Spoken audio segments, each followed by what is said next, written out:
बिस्मिल्लाहिर्रहमानिर्रहीम, अस्सलामुअलैकुम। लाइव में डॉक्टर शाहिद मसूद के साथ मैं हूं सुमेरा सलीम। नाज़रीन, पाकिस्तान और IMF के दरमियान मुज़ाकरात में बड़ी पेशरफ्त हुई है और मिनी बजट ना लाने का फैसला किया गया है, जबकि दूसरी जानिब बानी पीटीआई ने 24 नवंबर को इस्लामाबाद में एहतजाज की फाइनल कॉल दे दी है। वज़ीर-ए-आज़म शहबाज शरीफ साहब ने कहा है कि मौसमियाती तब्दीली से निपटने के लिए हर वक्त इक़दाम ना किए गए तो मुस्तक़बिल में बहुत नुकसान होगा। इसके अलावा भी दीगर मौज़ूआत पर आज हम गुफ्तगू करेंगे। वीडियो लिंक पर हमारे साथ मौजूद है डॉक्टर शाहिद मसूद। अस्सलाम वालेकुम डॉक्टर साहब। जी, आपको भी डॉक्टर साहब, पाकिस्तान और IMF के दरमियान मुज़ाकरात में बड़ी पेशरफ्त हुई है और ये फैसला किया जा रहा है कि मिनी बजट नहीं लाया जाएगा। जी, ये बिलाशुबा एक बहुत अच्छी खबर है और इसमें मिनी बजट नहीं आ रहा। ये जो IMF के साथ हमारे मामला सारे चल रहे हैं, ये मेरा ख्याल है कि बाइडेन इंतज़ामिया की तरफ से ये जो टीम आई है, आगे तो जाहिर है कि उनके मुख्तलिफ नामों का ऐलान हो रहा है उनकी काबीना के, और उसमें जो है वो सेक्रेटरी कॉमर्स भी नए वहाँ पे नई शख्सियत अपना जिम्मा संभालेगी और बाकी जगहों पर भी। तो मेरा ख्याल है कि ये बाइडेन इंतज़ामिया ने जाते जाते एक बहुत अच्छी पाकिस्तान के लिए एक फेवर हुई है उनकी तरफ से, और उस फेवर का हमें हतमी तौर पे कोई ना कोई फ़ायदा उठा लेना चाहिए, क्योंकि अब ये है कि अब काफ़ी कुछ हो चुका। जो ये हमने वहाँ पे मौसमियाती जो तबाहियाँ पूरी दुनिया में आई और पाकिस्तान में ख़ास तौर पे आई, उसके बाद जो है वो कितने पैसे हमने कितनी कॉन्फ्रेंसेस में कहा कि जी इतने अरब डॉलर्स आ रहे हैं, और वो कुछ मिलियन डॉलर्स दुनिया ने दिए। तो दुनिया जो है वो बड़े इस वक्त सब मुल्कों को, सब रियासतों को, सबको अपनी अपनी पड़ी है, अपने अपना सब काम निपटा रहे हैं।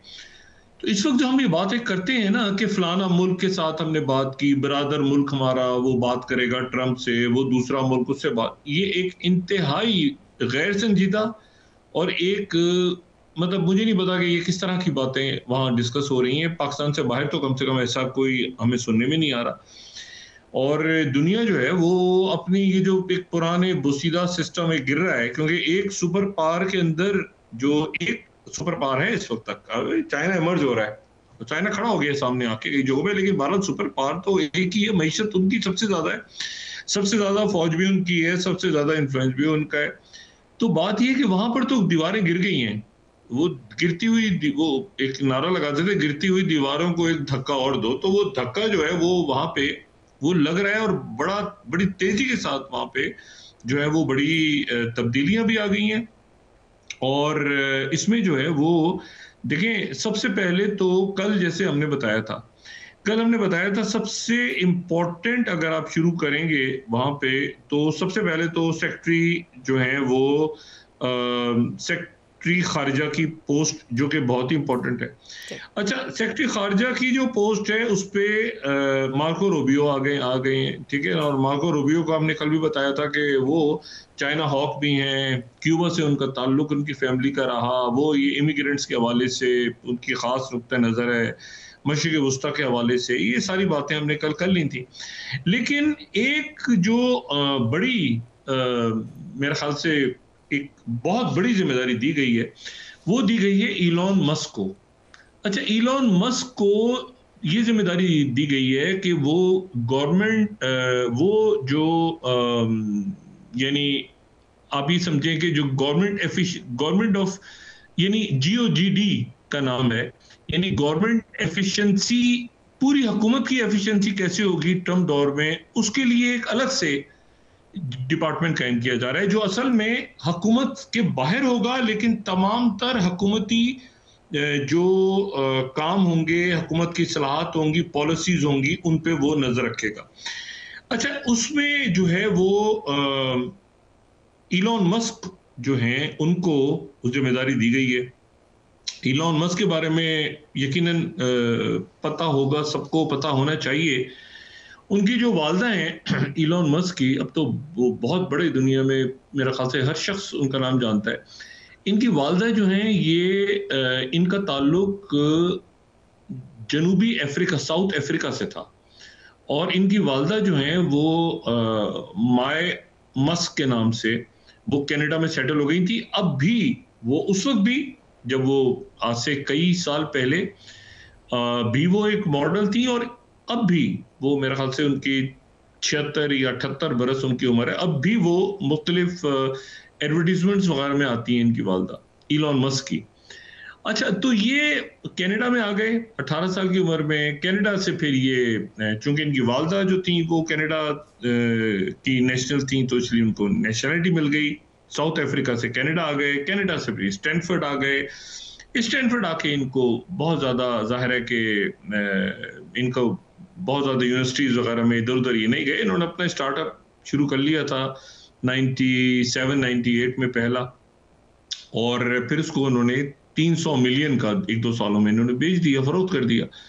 फिर उसके बाद इनकी कामयाबियों की एक ना ख़त्म होने वाली दास्तान है। उसमें टेस्ला से लेके न्यूरालिंक से लेके, और फिर उसके बाद अब ये एक्स के ऊपर, और इलेक्ट्रिक कार्स और स्पेस शटल, तो बहुत आगे जो है ये जा चुके हैं। और ये जो है ये इनको ये डिपार्टमेंट जो है ख़ास तौर पे, अच्छा इनके साथ जो दूसरी शख्सियत होगी जो अच्छा 300 बिलियन डॉलर से ज्यादा इनके पास पैसे हैं। और जैसे ही इनका नाम ये ट्रम्प जीते तो उसमें 20 बिलियन डॉलर्स 20 बिलियन डॉलर्स के इनके एसेट्स में इजाफा हो गया। तो 320 बिलियन, कुछ लोग कहते हैं 370 बिलियन, लेकिन 320 और 370 के दरमियान कहीं इनके स्टॉक्स बढ़ते जा रहे हैं हर रोज।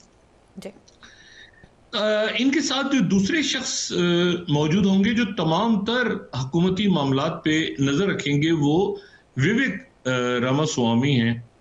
अच्छा, ये जो विवेक हैं ये इनके साथ होंगे, ये भी बिलियनर हैं, कारोबारी शख्सियत हैं। और ये जो हैं ये भी जो हैं ये आप इस तरह से समझें कि ये भी हुकूमत से बाहर रह के इलॉन मस्क के साथ हुकूमत की कारकर्दगी में नजर रखेंगे। तो ये एक अलग से डिपार्टमेंट वहां पे कायम हुआ है, और ये जो है इस्लाहात भी करेंगे। और मैं आपको ये बताऊं कि इलॉन मस्क ने कुछ अरसे पहले जो है वो ये कहा था कि हम 2 ट्रिलियन डॉलर्स की कटौती करेंगे, यानी। और मैं यहाँ पे वॉशिंगटन पोस्ट कोट कर रहा हूँ, जो फर्स्ट स्लाइड हम दिखा सकें। इलॉन मस्क ने कहा था कि 2 ट्रिलियन डॉलर्स खर्च कर रहा है अमेरिका। तो ये उसके ऊपर ये जाहिर है विवेक के साथ ये मिलके department of government efficiency DOGE, इसको डॉज के नाम से इसका मुखफ़फ़ है। तो ये इन्होंने बना लिया है। अच्छा, ये जो है ना, ये मैं जो ट्रम्प के जीतने के बाद जो मैंने फिगर्स कोट की थी, तो ये फॉर्च्यून, ये थर्ड स्लाइड अगर हम दिखा सकें कि इनकी नेटवर्थ जो है वो 300 बिलियन को क्रॉस कर गई। CNBC वाले ये कह रहे हैं, फोर्थ स्लाइड हम दिखाएं, कि 70 बिलियन में इनमें इजाफा हो गया। 70 बिलियन, यानी 300 बिलियन क्रॉस कर गए फॉर्च्यून के मुताबिक। 70 बिलियन ट्रम्प की अनाउंसमेंट के साथ ही इनमें जो है वो इनका नाम जो है वो आगे चला गया। तो एक तो ये नाम नया अनाउंस हुआ है। दूसरी जो इसमें बड़ी एक इंटरेस्टिंग बात है वो ये है कि कल हम बात कर रहे थे कि काश पटेल जो हैं उनको लाया जाएगा CIA के सरबराह के तौर पे। लेकिन CIA के जो सरबराह हैं, डायरेक्टर CIA, वो जॉन रेडक्लिफ हैं। अब ये जॉन रेडक्लिफ का बड़ा एक इम्पोर्टेंट इनका रोल है, हतमी फैसला इनका हो गया है। ये CIA के चीफ होंगे। मुझे नहीं पता, काश पटेल जो है वो लास्ट मिनट पे उनको ड्रॉप किया गया और ट्रम्प जो है उन्होंने इनका नाम चुना। ये जो है ये डायरेक्टर नेशनल इंटेलिजेंस रहे हैं मई 2020 से जनवरी 2021 तक। अब ये डायरेक्टर CIA, ठीक है, ये यानी वो पोजीशन जहां पे विलियम बर्न्स, यानी बहुत ही इंपॉर्टेंट पोजीशन, डायरेक्टर CIA। अच्छा, तो ये डायरेक्टर CIA और ये जो हैं ये चाइना हॉक हैं, और ये बाइडेन की जो मशरिक़ वस्ता की पॉलिसी रही है उसके शदीद नकाद भी रहे। तो दूसरी जो इम्पोर्टेंट अनाउंसमेंट है वो भी हो गई। फिर उसके बाद जो ये बात हमने कल भी डिस्कस की थी कि टॉम होमन जो हैं वो बॉर्डर ज़ार हैं।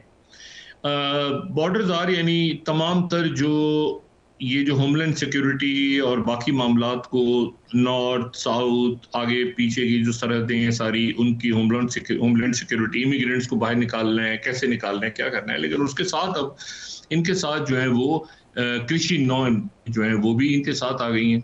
टॉम होमन जो है वो ज़ाहिर है सीनियर ओहदे पे हैं। ये एक बड़ी इंपॉर्टेंट अनाउंसमेंट हुई है। लेकिन इसमें जो सबसे ज्यादा, अगर आप ये कहें कि सबसे ज्यादा जो सरप्राइजिंग अनाउंसमेंट है, वो ऑस्टिन लॉयड की जगह सेक्रेटरी डिफेंस की अनाउंसमेंट भी हो गई है। और सेक्रेटरी डिफेंस की जो अनाउंसमेंट हुई है उस पर काफी लोग हैरान भी हैं। ये हैं पेटे हेक्सेट। पेटे हेक्सेट जो हैं ये एक तो बहुत अमीर आदमी है, ठीक है। दूसरी जो बात है वो ये है कि ये फौज में रहे हैं और सेक्रेटरी डिफेंस आ गए हैं, यानी लॉयड ऑस्टिन की जगह, यानी पेंटागन के चीफ हैं। अब इनके अंडर होंगी सारी फौज और चेयरमैन जॉइंट और बाकी लोग ये अपॉइंट करेंगे सारे। लेकिन इनका बैकग्राउंड जो है वो इस लिहाज से इंटरेस्टिंग है कि पहले जब ट्रंप आए थे तो 4 स्टार जनरल जेम्स मैटिस को लेकर आए थे, वो जो है वो मार्क एस्पर को लेकर आए थे। लेकिन ये जो अनाउंसमेंट है 44 साल हैं, ये 44 इयर्स इनकी एज है, और ये जो नए सेक्रेटरी डिफेंस हैं ये डोनाल्ड रम्सफील्ड के बाद सबसे कम उम्र, यानी 44 इयर्स इनकी उम्र, 44 साल की हैं और अमेरिका के सेक्रेटरी डिफेंस हैं। अच्छा, इनकी एक तो ये है कि ये फौज में रहे और इन्होंने अफगानिस्तान में भी सर्व किया है, ये बहुत बड़ी इंपॉर्टेंट है। इन्होंने अफगानिस्तान में भी सर्व किया है, इन्होंने इराक में भी सर्व किया है, और उसके बाद ये जो अब इनको लोग ज्यादा जानते हैं वो इसलिए जानते हैं कि पिछले चंद सालों से ये फॉक्स न्यूज के ऊपर इनका प्रोग्राम करते हैं। एक प्रोग्राम इनका आता है बड़ा जबरदस्त किस्म का, और उसको ये प्रोग्राम, तो ये टीवी होस्ट हैं या टीवी मेजबान हैं, या आप कहें कि हमारे मुल्क के लिहाज से सीनियर तज्जियाकारों में से एक हैं। और ये जो है ये दिफाई उमूर पे भी बात करते हैं, पॉलिटिक्स से भी बात करते हैं। अगर आप इनको सुने तो ये उसके बाद ये ग्लोबल पॉलिटिक्स में भी बात करते हैं। तो ये एक मतलब काफी दबंग किस्म की शख्सियत हैं। ये भी चाइना हॉक हैं। तो ये जो है ये वहां पर ये इनकी पोजीशन आ गई है। अच्छा, जो कृति नोएम है वो साउथ डिकोटा की गवर्नर हैं। अच्छा, माइक वॉल्श हम पहले बता चुके हैं, ठीक है ना, कांग्रेसमैन है और वो एनएसए आ रहे हैं, यानी वो जैक सलिवन की जगह संभालने जा रहे हैं। और तो ये सारे लोग जो हैं ये अपनी अपनी जगहों पे अनाउंसमेंट इनकी होने जा रही है। अब सेक्रेटरी एजुकेशन के आता है, लेबर कौन आता है, एनर्जी ज़्यादा इंपॉर्टेंट है, उसमें लोग मुख्तलिफ आएंगे। लेकिन इंपॉर्टेंट बातें ये हैं कि ये जो है ये यहाँ पे ये पोस्टें जो हैं ये अनाउंस हो गए। अब देखना ये कि एफबीआई के डायरेक्टर कौन होंगे, क्रिस रे की जगह, वो जाहिर है वो इंपॉर्टेंट पोस्ट हो, तो फायर करेंगे क्रिस्टन रे को। उन्होंने कहा था मैं आते ही फायर करूंगा फौरी तौर पे, क्योंकि क्रिस्टन रे जो है वो उनको सिक्योरिटी फ्राहम करने में फेल हो गए थे। अच्छा, और इसी तरह से प्रेस सेक्रेटरी अभी देखते हैं कि व्हाइट हाउस की बाकी पोस्टें जो हैं वो इतनी ज्यादा इंपॉर्टेंट नहीं। ये जो यानी दुनिया के लिए तो ये इंपॉर्टेंट है कि सेक्रेटरी डिफेंस अनाउंस हो गए, सीआईए चीफ अनाउंस हो गए, जो इलॉन मस्क टोटल बाहर से बैठ के देखेंगे गवर्नमेंट की कारकर्दगी को, और उसके साथ जो है वो बाकी लोगों के नाम भी हमारे सामने आना शुरू हो गए हैं। होमलैंड सिक्योरिटी का भी आ गया, बाकी लोगों को भी आ गया। अच्छा, और ज़ाहिर सेक्रेटरी स्टेट की भी आ गया नाम इनका। अच्छा, अब इसमें जो इम्पोर्टेंट बात है वो ये है कि इसको इस पूरी की पूरी जो काबीना सामने आ रही है, कैबिनेट इंपॉर्टेंट पोस्ट आ रही हैं, चाहे वो सीआईए चीफ हो, चाहे वो व्हाइट हाउस काउंसिल हो, चाहे माइकल एनएसए हो, चाहे वो यूनाइटेड नेशंस में जो एम्बेसडर हैं एलिसी स्टेफेंक, वो जो है वो हों, या टॉम होमन हो, या स्टीफन मिलर हो जो कि डिप्टी चीफ ऑफ स्टाफ हैं पॉलिसी के, उनका नाम भी अनाउंस हो गया है। तो ये जो सारे लोग हैं ये बुनियादी तौर पे डोनाल्ड ट्रंप के एक तो बहुत करीब हैं। इनको लाने में कई लोगों को इस टीम में शामिल करने में इलॉन मस्क का हाथ है। कई लोगों को जो इंट्रोड्यूस करवाया है वो कई लोगों तो ट्रंप खुद जानते हैं, कई लोगों को जेडी वेंस करीब लेकर आए हैं और जो कि उनके मुंतखब नायब सदर हैं। तो ये पूरी जो टीम है, ये टीम एक आप समझ लें कि एक तो चाइना हॉक्स हैं, बिल्कुल क्लैरिटी के साथ। नंबर 2 ये है कि ये यूक्रेन के ऊपर भी प्रेसिडेंट ट्रंप का जो नुक्ता नज़र है उसको कैरी करेंगे। और नंबर 3 ये है कि ये सारे जो हैं, ये इनमें से जो अक्सरियत है वो ऐसी है कि जो कि इसराइल को फेवर करती है मशरिक़ वस्ता में। अच्छा, और ये जो है ख़ासतौर पे जो माइक हुकबी हैं, जो कि मशरिक़ वस्ता के लिए नए नुमाइंदे नामजद हुए हैं वहाँ पे, ये वो पोस्ट है जिसपे ब्रेट मैकर्क थे पहले। तो ये भी बिल्कुल आप समझेंगे ये सेटलमेंट्स के हामी हैं, और ये पूरी एक आप समझें कि अभी पूरा मंजरनामा दुनिया का तब्दील होने जा रहा है। तो एक सिस्टम जिसे कहता हूँ, सिस्टम ग्लोबल लेवल पे वो गिरती हुई दीवारें हैं, तो गिर गया एक सिस्टम, तो उसके मुतबादिल अब लोग कैसे आएंगे। मेरा अपना ये ख्याल है कि एक हॉकिश दुनिया में हम जा रहे हैं, एक पूरी दुनिया एक हॉकिश है, क्योंकि ज़ाहिर सामने जो हॉक्स हैं तो आप इधर भी हॉक्स होंगे। ये जो गुडी मैं हमेशा देखें, मैं ये बात कहता हूँ, ये गुडी हंसी मजाक हो रहा है, मतलब है कि अटकेलियां कर रहे हैं, अच्छा जी ऐसे वो जी हमने मैसेज पहुंचाना है किसी को, नहीं जी ऐसे नहीं करो जी, ऐसे कर लो, पीआर बना रहे हैं, अपनी अपनी वो जुगाड़ें ढूंढ रहे हैं। ये सारी दुनिया में अब खत्म होने जा रहे हैं। इन लोगों के टिप्स के ऊपर चाइना है, पाकिस्तान है, इंडिया है, मशरिक़ वस्ता है, अफगानिस्तान है, कतर है, यूरोप है, लैटिन अमेरिका है, बस पूरी दुनिया। इनको बताने की जरूरत नहीं है, ना इनको लॉबी करने की जरूरत है। ये मैं आपको बिल्कुल मैं आपको बता रहा हूं, इनको ये अपना एक जहन वर्ल्ड व्यू रखते हैं ऑलरेडी। मतलब मैं किसी के थ्रू इनको पहुंच के कि नहीं जी देखें वो तो ऐसे नहीं होता, ऐसे होता है, ऐसे नहीं होता, वो कहेंगे 1 मिनट हट जाओ, वो देखो दरवाजा उधर से जाओ, ऐसे नहीं होता, ये हमारा बस हम फिक्स, ये अपने बिल्कुल आप समझें कि ये 2 नंबर लोग नहीं है, ये अपने आइडियाज में बिल्कुल पक्के हैं। इनको पैसा वैसा खिला के आप इनके आइडियाज नहीं चेंज कर सकते, अब ये लॉबी करेंगे, हम यूं करेंगे, ऐसे समझाएंगे। ये चाइना हॉक्स हैं, ठीक है। और ये इनकी अच्छा, अब सवाल ये पैदा होता है कि इनको दुनिया कैसे डील करेगी। तो दुनिया भी जाहिर है कहीं इनके मुकाबले पे हॉक्स लाएगी, कहीं नरमी दिखाएगी, कहीं आगे पीछे दाएं बाएं। ये अमेरिका फर्स्ट वाली बात है, America first, American interest first होंगे, ठीक है। बाद में दूसरे मुल्क आते हैं, कोई इत्तेहादी है नहीं है, उसको भी प्रेशर डालना है, उसको भी रगेदा लगा दो उसको। तो ये जो है इनके साथ जो डील करना है, वो दुनिया डिप्लोमेसी भी रखेगी, एक हॉकिश व्यू भी रखेंगे लोग, और तरीके से चलेंगे, हटो बचो। लेकिन इनकी मौजूदगी में, जो मैंने कल भी बात की थी, मुझे गालिबन ये इम्कान लगता है कि इनकी मौजूदगी में वो ब्रिक्स और जो बाकी फोरम्स हैं वो स्ट्रांग होते जाएंगे, इनका दबाव बढ़ेगा बहुत ज्यादा, तो लोग उधर देखेंगे, कौमें उधर देखेंगी, मुल्क उधर देखेंगे। ये उसके नतीजे में मजीद प्रेशर बढ़ाएंगे, या उसके नतीजे में थोड़ा सा रिट्रीट करेंगे कि ये सारे ऐसा ही ना हो कि ब्रिक्स में चले जाए, हम इतना दबाव डालेंगे सारे ब्रिक्स में या एसयू में चले जाएं, और मुतबादिल करेंसी लाके जो काम 5 साल बाद होने जा रहा था डी डॉलराइजेशन का, वो उससे पहले ही हो जाए। यूरोप पे इतना प्रेशर ना डालेंगे भी, यूरोप के मुल्क भी जो है वो कहेंगे अच्छा जी इटली की तरह हम भी। देखिए अमेरिका क्या करेगा, मतलब ये मुल्क खुद भी तो अपनी जगह बड़े स्ट्रांग मुल्क है ना, सारे यूरोप के और वस्ती एशिया के और जनूब मशरिकी एशिया के और जनूबी एशिया के भी। अब आ गया इसमें कि आज बड़ी एक इंटरेस्टिंग डेवलपमेंट है, और डेवलपमेंट ये है कि कुछ देर के बाद, जब ये प्रोग्राम ऑन एयर जा रहा होगा, ये जा रहा है, और कुछ देर के बाद जो है, चंद घंटों के बाद जो है, वो डोनाल्ड ट्रंप जा रहे हैं व्हाइट हाउस। उनको व्हाइट हाउस बुलाया है प्रेसिडेंट बाइडेन ने।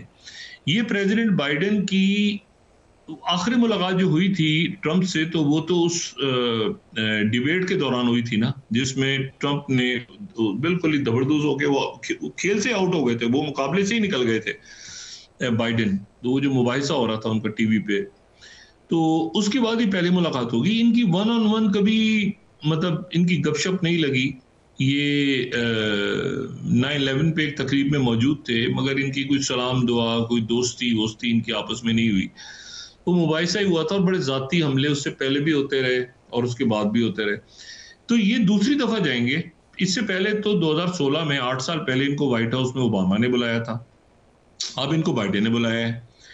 ये बात वाज़ेह नहीं है कि कैमला हैरिस वहाँ होंगी या नहीं होंगी, या जेडी वांस वहाँ होंगे नायब सदर या नहीं होंगे, या ट्रंप के साथ उनकी टीम के लोग कौन से जाएंगे, क्या मेलानिया ट्रंप होगी, उनको दावतनामा दिया है, लेकिन क्या डॉक्टर जिल बाइडेन होगी, अभी थोड़ी देर में जो विजुअल वगैरह आएंगे तो उनकी क्लैरिटी आ जाएगी। अच्छा, इसमें लेकिन इंपॉर्टेंट बात जो है वो ये है कि जो प्रेसिडेंट बाइडेन है, वो प्रेसिडेंट बाइडेन इनके साथ अलग सेलेक्ट करके उसके बाद ट्रंप जो है रिपब्लिकन से अपने गुफ्तगू करेंगे, हाउस से अपनी टीम्स को अनाउंस कर रहे हैं, और इनको ट्रंप को ब्रीफिंग्स शुरू हो गई। अब हमारे यहाँ जो एक बात हो रही है, और मैं उस पर क्या तबसरा करूं कि 20 जनवरी को अपने दफ्तर में आएंगे। वो भाई जब इन्होंने नाम अनाउंस कर दिए हैं, तो अब लोग, आपका ख्याल है सेक्रेटरी ब्लिंकन से बात कर रहे होंगे, जब नए, बल्कि ये जो इनके नए जो सेक्रेटरी खारजा और बाकी सारे लोग हैं, रूबो मार्को वगैरह, ये सारे देख रहे होंगे कि अच्छा कौन कौन है जो पुराने सेक्रेटरियों के साथ अभी भी लगा हुआ है, कौन कौन है जो उनके साथ अभी भी लाइनें फिट कर रहा है। तो ये इनको ब्रीफिंग्स शुरू हो गई हैं, ठीक है ना। इनके जैसे जैसे नाम इनके अनाउंस होते जा रहे हैं, इनको इनके डिपार्टमेंट्स अब ब्रीफिंग दे रहे हैं, और ब्रीफिंग्स क्लासिफाइड इंफॉर्मेशन जो हैं वो इनको जाना शुरू हो गई हैं, और साथ ही वो क्लासिफाइड इंफॉर्मेशन जो हैं वो ब्रीफिंग्स वो इलेक्ट प्रेसिडेंट ट्रंप को भी जाना शुरू हो गई हैं या शुरू हो जाएंगी किसी भी वक्त। अच्छा, अब इस पूरी सूरत हाल में आज क्या होगा? एक तो ये कि ट्रंप जो बात करेंगे रिपब्लिकन्स के साथ, दूसरा, अच्छा काश पटेल कहाँ गए मुझे नहीं पता, उनको कहीं ना कहीं होना चाहिए था इस टीम में, लेकिन ये कि काश पटेल की जगह दूसरे सीआईए चीफ आ गए हैं, तो ये बात मैंने आपसे कहा ना कि जब तक अनाउंसमेंट्स नहीं हो रही, अभी तो अनाउंसमेंट हो गई कि ये सेक्रेटरी डिफेंस की अनाउंसमेंट भी फॉर्मल होनी है, लेकिन बहरहाल यही लोग हैं।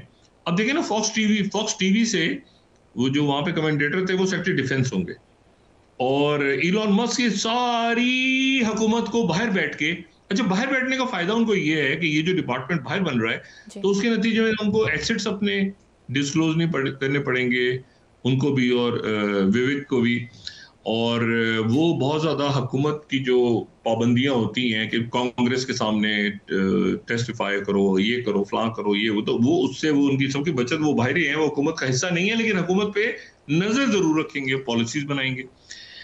अच्छा, अब इसमें जो एक इम्पोर्टेंट बात है वो ये कि जो प्रेसिडेंट बाइडेन है वो अब एक तरह से तो लेमटक हो गए, क्योंकि ब्रीफिंग्स वहां शुरू हो गई और नाम वहां पे आना शुरू हो गए, ठीक है, नाम आना शुरू हो गए, और जब जाहिर है कि नए सेक्रेटरी डिफेंस और नए सेक्रेटरी स्टेट और नए सीआईए चीफ और सारे नए लोगों के नाम अनाउंस हो रहे हैं, मिडिल ईस्ट में कौन सा नुमाइंदा होगा, कौन सा नुमाइंदा जनूबी एशिया में होगा, कौन किधर जाएगा, ये तेजी के साथ अनाउंसमेंट शुरू हो जाएंगी, तो फौरी तौर पे दुनिया जो है वो उनसे राब्ता करेगी और उनसे राब्ते की कोशिश करेगी। लेकिन पहले मैंने जैसे कहा कि ये सारे वो लोग हैं जिनसे राब्ता करके इनका जहन चेंज करवाना जरा मुश्किल काम है। मतलब या तो आप कन्विंस करेंगे इनको, लोग मुल्क कन्विंस करेंगे बिठा के, ये इनको समझाएंगे, ये खुद समझेंगे दुनिया के हालात को, लेकिन ये अपना एक वर्ल्ड व्यू रखते हैं और कुछ बातों में तो फिक्स है, बिल्कुल इनका जहन आप तब्दील नहीं करवा सकते कि पैसा देके, लॉबी देके, जैसे पहले होता था ना, ये नहीं, ये बिल्कुल इनका,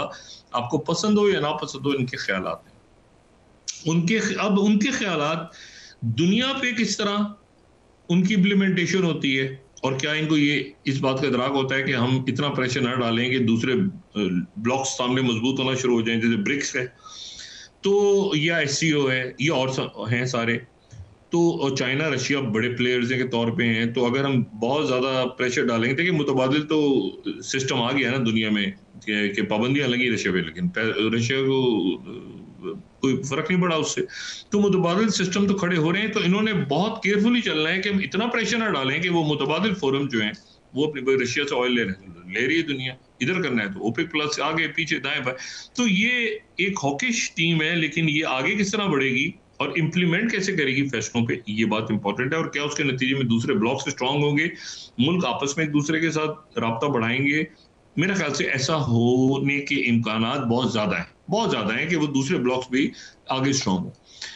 अब उसमें मसला ये कि ये जो मैं आपसे कह रहा हूँ ना कि गिरती हुई दीवारें, ये पूरे जो कि सिस्टम कोलैप्स हो गया ना, अमेरिका में ट्रंप के आने के बाद वो सिस्टम ही कोलैप्स हो गया, लॉबी, पैसे, मतलब लॉबिंग फर्म हायर कर लो, इश्तिहार छपा दो, खबरें दे दो, ये दे दो, उसके साथ खाना खा लो, चाहे वो किसका जानने वाला है, चाहे उसने उसको कहो, भाई वो सब एक दूसरे पे नजर रखी हुई है, एक ही क्लब है, और इलॉन मस्क बाहर बैठे हैं और वो बाहर बैठे हैं, और वो मतलब ऐसा नहीं है कि अचानक कोई आदमी आ गया और वो कह रहा है जी पॉलिसी चेंज कर दो, नहीं, वो उसके लिए कन्विंस करना पड़ेगा। और इसका अच्छा, अगर देखें अब जैसे इलॉन मस्क हैं, अब इलॉन मस्क जो है वो इंडिया के अंदर, इंडिया में वो चाहते हैं कि उनको जो है वो रिलायंस जो है, रिलायंस जियो के नाम से ग़ालिबन GIO, उसको जियो ही पढ़ते हैं मेरे ख्याल से।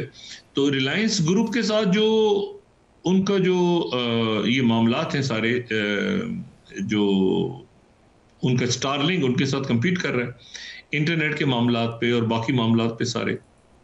तो स्टारलिंक मतलब सेट, अब स्टारलिंक जो है उसके साथ compete कर रहे हैं मुकेश अंबानी के साथ। तो क्या मुकेश अंबानी इंडिया जो है वो रेजिस्ट कर पाएगा इलॉन मस्क को, और मुकेश अंबानी या दोनों के दरमियान आधा आधा कुछ हिसाब किताब होगा, क्योंकि ये भी प्रेशर, इन्होंने भी वो सिक्योरिटी क्लियरेंस वगैरह इनको भी हो गई है। लेकिन मैंने आपसे कहा ना कि एक कॉम्प्लेक्स सिनेरियो है, मतलब लोगों के फाइनेंशियल इंटरेस्ट भी हैं, लोगों के पॉलिटिकल इंटरेस्ट भी हैं, और ये अच्छा। अब आज दूसरी क्या चीज होने जा रही है, वो खाना खाएंगे या चाय पियेंगे, जो भी करेंगे, उसके बाद बाइडेन जो है ट्रंप से मिलने के बाद, उसके बाद जनाब शी जिनपिंग जो है वो पेरू पहुंच गए। अच्छा, ये पेरू में जो है वो हो रहा है ये एशिया पैसिफिक इकोनॉमिक कॉर्पोरेशन का इजलास, जो चंद रोज पहले भी मैंने बात की थी। 21 मुल्क हैं उसमें, 21 मुल्क, और उसमें कनाडा भी है, उसमें जो है वो अमेरिका भी है, उसमें रशिया भी है, और क्योंकि रशिया भी तो वो पैसिफिक, रशिया का जो ईस्ट है वो तो पैसिफिक खोलता है ना, तो वो पैसिफिक में वो भी है, रशिया भी है, चाइना भी है, कनाडा भी है। कनाडा भी आप देखें तो उधर इधर इस तरफ अटलांटिक, उस तरफ पैसिफिक, तो ये सारे मुल्क हैं। और पैसिफिक में जो है वो फिर जाहिर है कि जापान भी है, कोरिया भी है, वहाँ पे इंडोनेशिया, ये सारे 21 मुल्क हैं, ये बहुत बड़ा फोरम है। तो वहाँ पे शी जिनपिंग भी पहुंच रहे हैं, वहाँ पे बाइडेन भी पहुंच रहे हैं। रशिया से ज़ाहिर है पुतिन ट्रेवल नहीं कर पा रहे इस वक्त, उनके इश्यूज हैं, लीगल इश्यूज, तो उनकी जगह लेवरोव शायद वहाँ पे पहुंचे। तो बाइडेन और शी जिनपिंग की वहाँ पे एक मुलाकात एक्सपेक्टेड है। फिर G20 का इजलास होने जा रहा है ब्राजील में, इसके साथ ही यहाँ पे ट्रंप की टीम अनाउंस हो रही है, दुनिया रीअलाइनमेंट कर रही है, अपने आप को देख रही है कि मामलात कहाँ किस तरफ जाते हैं आगे, और वहाँ पर G20 का इजलास हो रहा है। वहाँ G20 में फिर बाइडेन भी होंगे, शी जिनपिंग भी होंगे, यूरोप के मुल्क भी होंगे, अरब ममालिक भी होंगे, इंडिया भी मौजूद होगा। तो G20 में क्या मुलाकातें किसकी आपस में होती हैं? बाइडेन की मुलाकात जो है, बाइडेन तो लेम डक हो गए, तो क्या वो आपस में मुल्क जो है, अच्छा मुल्क आपस में भी बात करते हुए शी जिनपिंग से थोड़ा सा चाहेंगे भी कि बात हो, ताकि मैसेज भी जाए अमेरिका को, भाई हमारे तो इनसे ताल्लुकात हैं, हम तो इस, लेकिन थोड़ी सी शायद कुछ हिचकिचाहट भी हो कि भाई ऐसा तो नहीं कि एकदम से शी जिनपिंग के साथ बहुत जप्पियां पाते नजर आ जाएं तो उधर नाराज हो जाए। मेरे दोनों तरफ जो है ना मुल्क सोच रहे हैं कि हम ये शो करेंगे हम चाइना के साथ हैं, भाई ज्यादा प्रेशर मत डालना, लेकिन वो ये भी नहीं शो करेंगे कि बहुत ज्यादा चाइना। तो अभी ये पूरी दुनिया में एक सिस्टम, जो मैंने पहले भी बात की थी कि ट्रंप ना रिपब्लिकन है रिपब्लिकन एक तरह से, मगर उनको आप रिपब्लिकन रवायती ना समझें, वो जॉर्ज W बुश नहीं है, ना आप ट्रंप को समझें कि वो तो, ये ओबामा दौर तो फारिग हो गया ना, ये जो भी चलता रहा ना, बाइडेन के दौर में भी ओबामा, और ये पहले ट्रंप दौर में भी ओबामा घुसे हुए थे, बस ओबामा की वो पूरा जो इनका रिपब्लिकन, और एक तरह से उनका भी तो मुख मुका हुआ था ना, रिपब्लिकन और डेमोक्रेट्स का भी तो मुख मुका था ना आपस में, वो तुम्हारा थिंक टैंक तो मेरा थिंक टैंक, तो तुम्हारा मीडिया तो मेरा मीडिया, तो तुम्हारे जज तो मेरे जज, तो फलाना डिमाकना, ये तुम्हारी लॉबिंग कंपनी तो ये मेरी लॉबिंग, बारियां लेते जाते थे उधर। ये ट्रंप और आगे वो फारिग कर दिया, सबको फारिग कर दिया, सारे वो सारा सिस्टम ही तोड़ फोड़ दिया। अब ये है कि अब उसके अवफल है, फिर उसके बाद हम बात करते हैं कि जी अब आ जाए आप पाकिस्तान पे जी। और मुझे ये बताएं कि आईनी अदालत कौन से मुकदमे सुनेगी, और जो दूसरी अदालत होगी वो मंसूर अली शाह साहब ने जो सवाल उठाया कि दूसरी, एक तो आईनी होगी, दूसरी क्या गैर आईनी होगी, ये कैसे क्या होने जा रहा है पाकिस्तान में, मुझे जरा अपडेट कीजिएगा तो फिर मैं उस पर तबसरा कर सकूंगा। जी नाज़रीन वापस आते हैं एक छोटे से ब्रेक के बाद।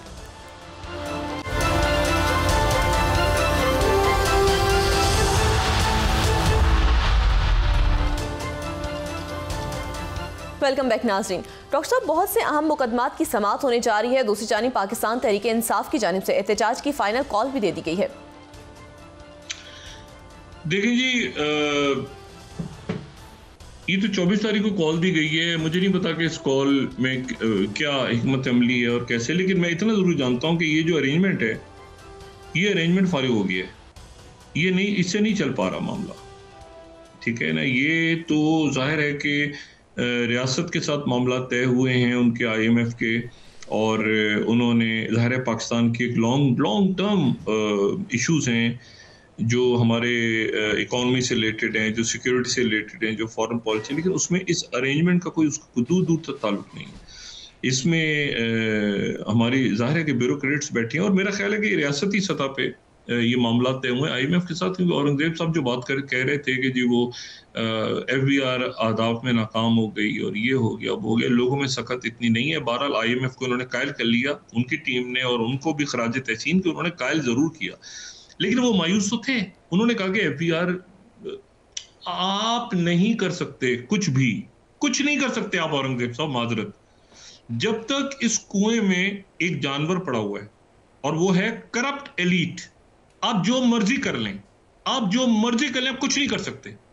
ये मुझे नहीं पता अदालतों में जो मुकदमे लगे हुए हैं, ये कैश भी नहीं है। अब जो बाहर पैसे हैं ना, बिलियंस और ट्रिलियंस, वो डॉलर्स में, पाउंड में नहीं है, वो क्रिप्टो करेंसी होगी। तो किसी ने बिटकॉइन लिया हुआ है, किसी कुछ, ये 5-10 सालों से ये उसमें हिसाब किताब हो रहा है। मैं आपसे कह रहा हूं कि जब तक आप अवाम के सरों पे आप टैक्स लगाते जाएं, ताजरों को मारते जाएं, यहां पे कोई स्टार्टअप शुरू करे, नौजवान कोई बच्चा शुरू करे, आप उसको पकड़ के फेंटी मारें, उसके घर वालों को उठा लें, उसको नोटिस भेज दें, और अरब खरबपति लोग जो कि एलीट कैप्चर जिनका है, ठीक है, और वो खा गए इस पूरे मुल्क को और पैसा भी बाहर ले गए हैं, और जिनके बारे में निगरान वजीर आजम के जी जिसने जाना है जाए, मुल्क छोड़ के चला जाए, मतलब चूंकि इनके लिए छोड़ के चला जाए, और ये यहाँ के चरागाह के तौर पे खाते पीते रहें और फिर बाहर जाके जो है अय्याशियां करें। सवाल ये है कि ये अदालत में फैसला, ये आईनी कोर्ट के सामने लगा हुआ है, ये मेक और ब्रेक है अदालतों के लिए भी, ये पूरे मुल्क के लिए भी, कि क्या लूटा हुआ पैसा जो बाहर के बैंकों में पड़ा है, जिस पे अय्याशियां होती है, कोई टैक्स भी कुछ नहीं, उनको बच्चे भी नहीं आते पाकिस्तान।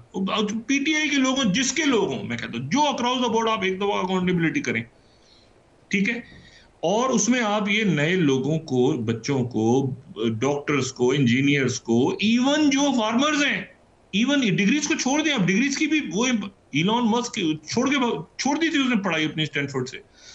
मैं आपसे कह रहा हूं कि जो अपने अपने शोबों में अच्छे लोग हैं, आप उनको बराए करम आगे आने का मौका दें, ये इनसे जान छुड़ाएं।